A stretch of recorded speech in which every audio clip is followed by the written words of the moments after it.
Hi friends, അസ്സലാമു അലൈക്കും. Welcome back to my channel. എല്ലാവർക്കും സുഖമാണല്ലോ. അപ്പോൾ ഇന്ന് ഞാനിവിടെ വന്നിരിക്കുന്നത് ഒരു കലത്തപ്പ റെസിപ്പിയുമായിട്ടാണ് കേട്ടോ.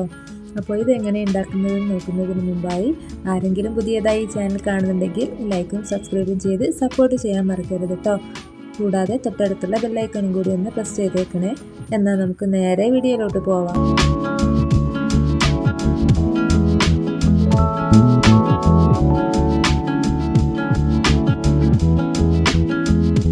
കലത്തപ്പം ഉണ്ടാക്കാനായിട്ട് ഞാനിവിടെ ഒരു ഗ്ലാസ് പച്ചരിയാണ് എടുത്തിരിക്കുന്നത്.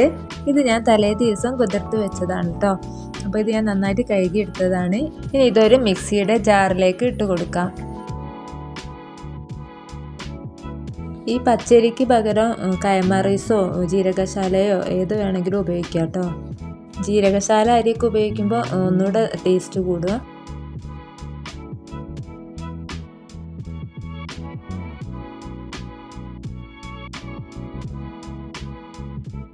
അപ്പോൾ അരിയൊക്കെ ഞാനിതാ മുഴുവനായിട്ടും ഇതിലേക്ക് ഇട്ട് കൊടുത്തിട്ടുണ്ട്. ഇനി ഞാനിതിലേക്ക് ചേർക്കാൻ പോകുന്നത് ഒരു സ്പൂൺ ചോറാണ്. ഒരു ഗ്ലാസ് അരിയിലേക്ക് ഞാൻ ഒരു സ്പൂൺ ചോറാണ് എടുത്തിരിക്കുന്നത്. ഈ അളവിൽ തന്നെയാണ് നിങ്ങൾ ഉണ്ടാക്കുന്നതെന്നുണ്ടെങ്കിൽ നല്ല കറക്റ്റായിട്ട് കിട്ടും കേട്ടോ. മറ്റേത് ഏതെങ്കിലും ഒന്ന് മാറിപ്പോയാൽ ഒക്കെ അവതാളത്തിലാവും. ഇനി ഞാൻ ചേർക്കാൻ പോകുന്നത് 1/2 ടീസ്പൂൺ കുമിൻ സീഡാണ് കേട്ടോ, ചെറിയ ജീരകം. ഇനി ഇതിലേക്ക് ആവശ്യത്തിനുള്ള ഉപ്പ് കൂടെ ചേർത്ത് കൊടുക്കാം. ഉപ്പും ഞാൻ ഒരു 1/2 ടീസ്പൂൺ ഇട്ട് കൊടുക്കുന്നുണ്ട്. ഇനി ഇതിലേക്ക് ആവശ്യമായിട്ടുള്ളത് ഒരേ ഒരു ഏലക്കായാണ് കേട്ടോ. അത് തൊലി കളഞ്ഞോ അല്ലാതെയോ ഇട്ട് കൊടുക്കാം. ഞാനിവിടെ തൊലിയൊന്നും കളയുന്നില്ല, അങ്ങനെ തന്നെ അതിലേക്ക് ഇട്ട് കൊടുക്കുകയാണ്.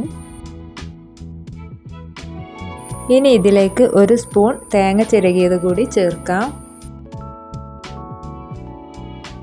ഇത്രയും മതി. ഇനി ഇതൊന്ന് അരച്ചെടുക്കണം. അരച്ചെടുക്കാനായിട്ട് ഞാനിവിടെ ഒരു ഗ്ലാസ് വെള്ളമാണ് എടുക്കുന്നത്. അപ്പോൾ പകുതി 1/2 ഗ്ലാസ് വെള്ളം ഉപയോഗിച്ചിട്ട് ആദ്യം ഇതൊന്ന് അരച്ചെടുക്കണം. അതപ്പോൾ നല്ല ഫൈനായിട്ട് കിട്ടും കേട്ടോ. അതിനുശേഷം നമുക്ക് ബാക്കി വെള്ളം കൂടെ അതിലൊഴിച്ച് കൊടുത്തിട്ട് ഒന്നും കൂടെ ഒന്ന് അരച്ചെടുക്കാം. അപ്പം ഞാനിതാ ഇതിലേക്ക് ഒരു 1/2 ഗ്ലാസ് വെള്ളം ഇവിടെ ഒഴിച്ച് കൊടുക്കുന്നുണ്ട്. ഇനി നമുക്ക് ഇതൊന്ന് അടിച്ചെടുത്തിട്ട് വരാം.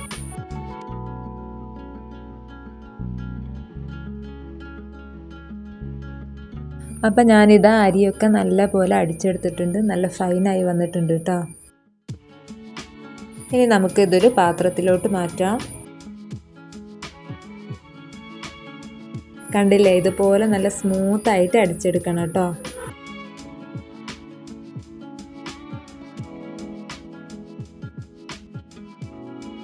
ഈ മാവ് കണ്ടാൽ ലൂസായിരിക്കുന്നത് പോലെ ഉണ്ടാവും, പക്ഷേ ഇതാണ് ഇതിൻ്റെ കറക്റ്റ് കൺസിസ്റ്റൻസി കേട്ടോ.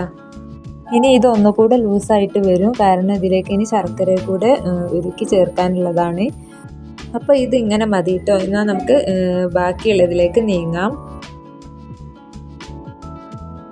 ഇനി ഇതിലേക്ക് ആവശ്യമായിട്ടുള്ളത് ശർക്കരയാണ്. 250 ഗ്രാം ശർക്കരയാണ് ഞാൻ ഇതിലേക്ക് ഇട്ട് കൊടുക്കുന്നത്.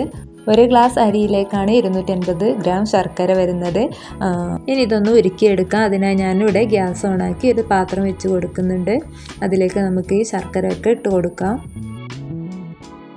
ഈ 250 ഗ്രാം ശർക്കര ഒരു ഗ്ലാസ് അരിയിലേക്ക് കറക്റ്റാണ് കേട്ടോ. ഇനി മധുരം അധികം വേണമെന്നുള്ളവർക്ക് അങ്ങനെയും എടുക്കാം, കുറവ് വേണമെന്നുള്ളവർക്ക് കുറയ്ക്കുകയും ചെയ്യാം കേട്ടോ. ഇനി ഞാൻ ഇതിലേക്ക് ഒരു 1/2 ഗ്ലാസ് വെള്ളമാണ് ഒഴിച്ച് കൊടുക്കുന്നത്. നേരത്തെ അരി എടുത്തിട്ടുള്ള അതേ ഗ്ലാസ്സിൽ തന്നെയാണ് കേട്ടോ എടുക്കുന്നത്.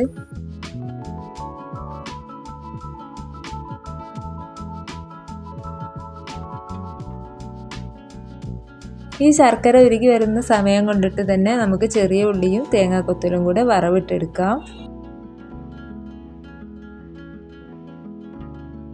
വറുത്തെടുക്കാനായിട്ട് ഞാനിതാ ഒരു ഗ്യാസ് ഓണാക്കി ഒരു പാൻ ഇതിൽ വെച്ച് കൊടുക്കുന്നുണ്ട്. പാൻ ചൂടായി വന്നാൽ നമുക്ക് ഇതിലേക്ക് 2 സ്പൂൺ നെയ്യ് ഒഴിച്ച് കൊടുക്കാം കേട്ടോ. നെയ്യല്ലെങ്കിൽ വെളിച്ചെണ്ണ ആയാലും മതി, ഏതായാലും 2 സ്പൂൺ ഒഴിച്ച് കൊടുക്കാം.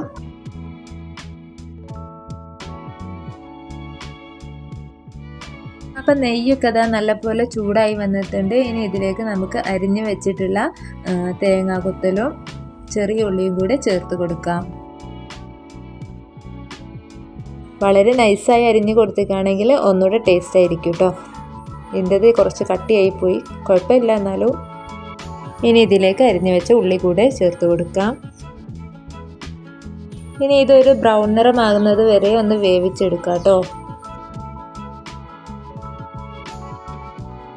കരിഞ്ഞു പോവാതിരിക്കാൻ വേണ്ടിയിട്ട് ഇത് ഇടയ്ക്കിടയ്ക്ക് ഒന്ന് ഇളക്കി കൊടുക്കണേ.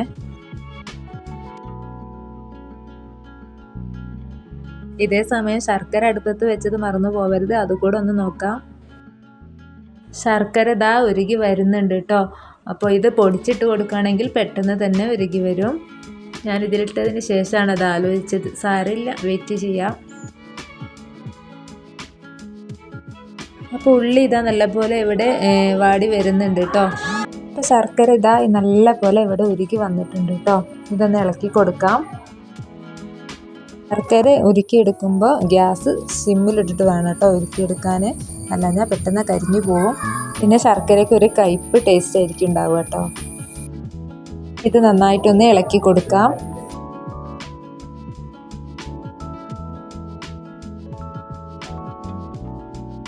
അപ്പോൾ ഉള്ളിയൊക്കെ നല്ല ബ്രൗൺ നിറമായി വന്നിട്ടുണ്ട്. ഇനി ഇതൊരു പാത്രത്തിലേക്ക് മാറ്റാം. ഉള്ളിയൊക്കെ ഞാനിതൊരു പാത്രത്തിലേക്ക് മാറ്റിയിട്ടുണ്ട്. നമുക്ക് ശർക്കര പാനി ഒന്ന് അരിച്ചെടുക്കണം കേട്ടോ. അതിനായി ഞാനിതാ ഇവിടെ ഒരു അരിപ്പ വെച്ച് കൊടുക്കുന്നുണ്ട്. ഇനി ഇതിലേക്ക് ചൂടോട് കൂടി തന്നെ അതൊന്ന് അരിച്ചെടുക്കാം. കരടുകളൊക്കെ ഉണ്ടെങ്കിൽ ഒന്ന് പോയി കിട്ടും.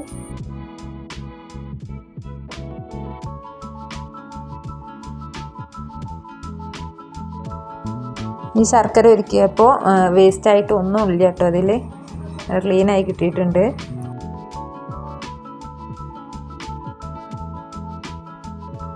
ഇനി ഈ ശർക്കരപ്പാനി ചൂടോട് കൂടി തന്നെ മാവിലേക്ക് ഒഴിച്ചു കൊടുക്കണം കേട്ടോ. അതേ സമയം തന്നെ അത് ഇളക്കി കൊടുക്കുകയും ചെയ്യണം, അല്ലാഞ്ഞാൽ കട്ട കുത്തും. ശർക്കരപ്പാനി ഒഴിക്കുന്ന സമയത്ത് കൈ വെക്കാതെ ഇളക്കിക്കൊണ്ടേ ഇരിക്കണം കേട്ടോ.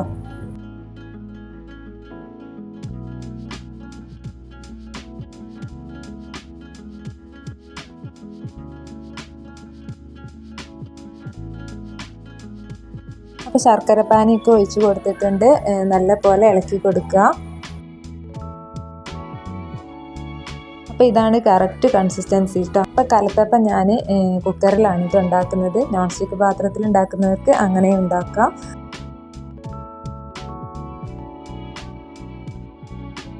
കുക്കർ ചൂടായി വരുമ്പോൾ അതിലേക്ക് നമ്മൾ നേരത്തെ ഉള്ളി വാട്ടി വെച്ചിട്ടുള്ള എണ്ണ ഇതിലേക്ക് ഒഴിച്ചു കൊടുക്കാം.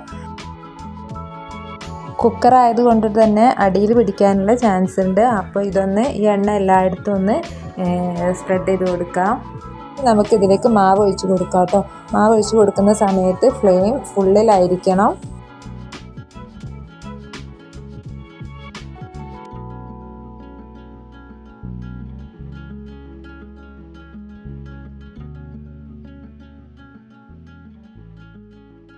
ഇപ്പോൾ മാവൊക്കെ ഇതാ ഒഴിച്ച് കൊടുത്തിട്ടുണ്ട്. ഇനി ഒരു മിനിറ്റിന് ശേഷം നമുക്ക് ഇതിലേക്ക് ആ വറവിട്ടതൊക്കെ ഇട്ട് കൊടുക്കാം.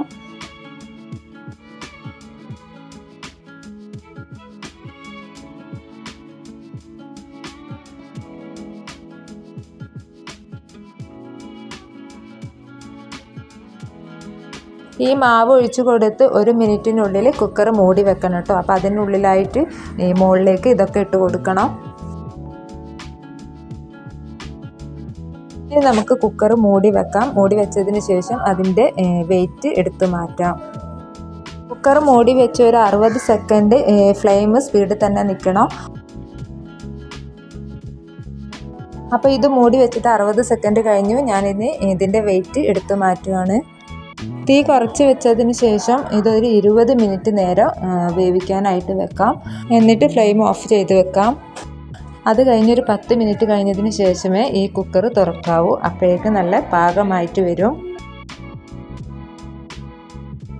അപ്പം അരമണിക്കൂറിന് ശേഷം ഞാനിതാ കുക്കർ തുറക്കുകയാണ്. നമ്മുടെ കലത്തപ്പം എന്തായെന്നറിയാം. അപ്പം നമ്മുടെ കലത്തപ്പം ഇതാ ഇവിടെ നല്ല അടിപൊളിയായി വെന്ത് വന്നിട്ടുണ്ട്. നല്ല സോഫ്റ്റാണ്.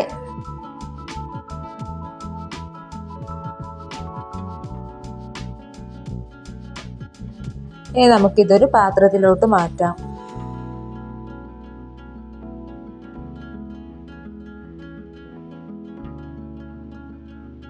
അപ്പോൾ ഇതാണ് കേട്ടോ നമ്മുടെ കലത്തപ്പം. നല്ല അടിപൊളിയായി വന്നിട്ടുണ്ട്. നല്ല സോഫ്റ്റ് കലത്തപ്പമാണ് കേട്ടോ.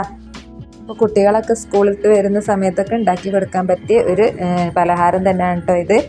അപ്പോൾ ഇന്നത്തെ വീഡിയോ ഇത്രയേ ഉള്ളൂ. വീഡിയോ ഇഷ്ടപ്പെട്ടാൽ ലൈക്കും സബ്സ്ക്രൈബും ചെയ്ത് സപ്പോർട്ട് ചെയ്യാൻ മറക്കരുത്. പുതിയൊരു വീഡിയോയുമായി വരുന്നത് വരേക്കും എല്ലാവർക്കും ബായ്.